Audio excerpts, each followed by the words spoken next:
Isang malaking dagok para sa Gilas Pilipinas ang pagkaka-injured ni Kai Sotto, isa sa mga pinakamahalagang manlalaro ng ating national team. Ayon sa mga ulat, maaaring magtagal siya ng 6 hanggang 7 buwan bago makabalik sa court, kaya't malaking hamon ito para sa Gilas, lalo na ngayong malapit na ang mga susunod na international competitions. Ang pagkawala ni Kai ay nagpapatunay lang na kahit ang mga top tier na manlalaro tulad niya, hindi rin ligtas sa mga injury. Ngunit may mga positibong balita rin naman tayo. Isa na dito ang posibilidad na makapaglaro si AJ Edu sa susunod na Pebrero window. Kung matutuloy ito, malaking tulong na rin ito sa Gilas upang mapunan ang posisyon na iiwan ni Sotto. Kung tutuusin, parehong may size at skill si AJ Edu na kayang punan ang role ni Kai, pero sana lang maging sigurado na makakapaglaro siya.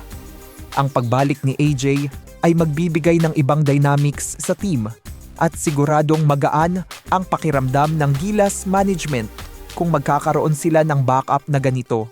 Sa kabilang banda sa mga ganitong pagkakataon, kitang-kita natin kung gaano kahalaga ang pagkakaroon ng malalim na talent pool para sa Gilas. Hindi pwedeng magkulang sa manpower, kaya't may mga reports na nagsasabing naghahanap ang Gilas ng karagdagang mga manlalaro na pwedeng sumuporta sa kanilang 12-man fixed pool. Ito ay upang masigurado na kahit may mga injury, may mga alternatibo silang maaaring kunin mula sa kanilang reserve pool. At sa video na ito, pag-usapan muna natin ang pagdating sa big man position.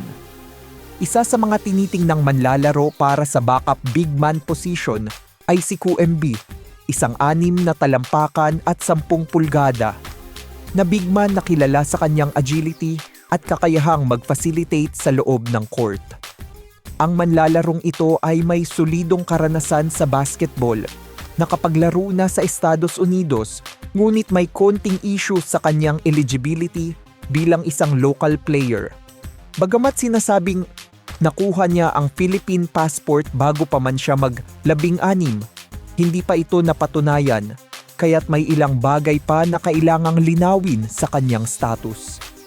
Pangalawa sa listahan ng mga tinitingnang big men ng Gilas ay si Justin Baltasar, ang Converge big man na dating bahagi rin ng Gilas Pilipinas.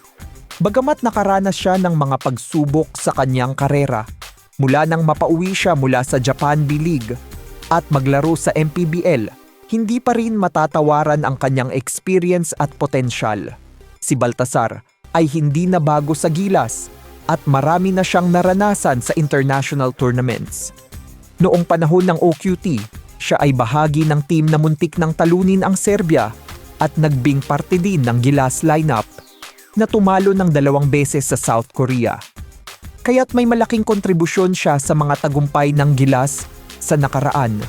Samantala, kasama rin sa listahan ng mga posibleng backup big men ng Gilas si Jeyo Chu, isang 6 na talampakan at 8 pulgada na big man. Si Jeyo ay may magagandang credentials, hindi lamang sa loob ng paint, kundi pati na rin sa labas ng arc. May mga karanasan na siya sa mga international tournaments at kasali siya sa koponan ng Taiwan Mustangs na naka-tune-up game ng Gilas Pilipinas noong nakaraan. Kamakailan lamang, nagsimula rin siyang maglaro sa Japan's B-League Division 2, kaya't tiyak na mas marami siyang natutunan at umunlad sa kanyang laro. Sa mga susunod na taon, tiyak na makikita natin ang pag-usbong pa ni Jeyo bilang isang mas malaking asset para sa Gilas.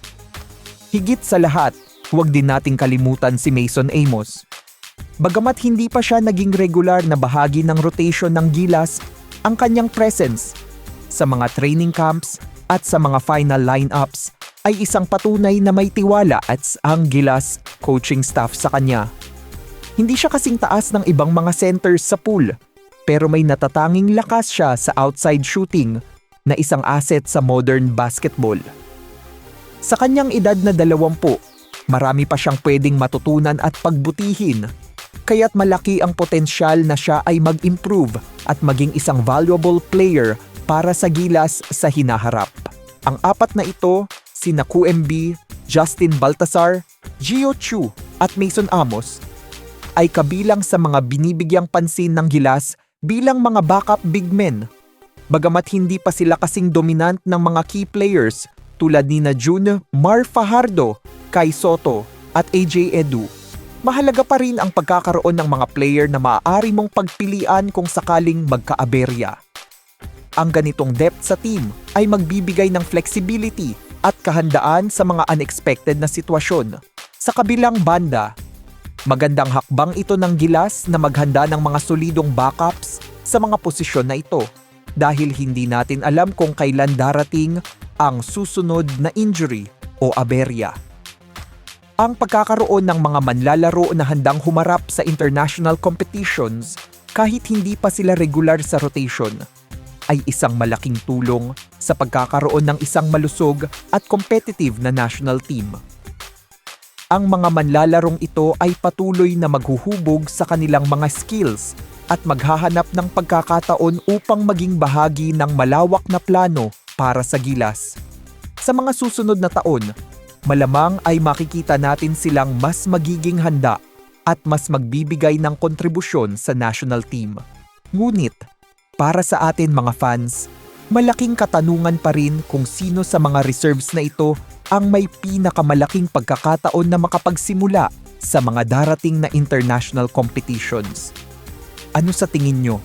Sino sa mga backup big men na ito ang nararapat na mapasama sa final lineup ng Gilas? Ikomento nyo na ang inyong opinion at suggestions sa comment section.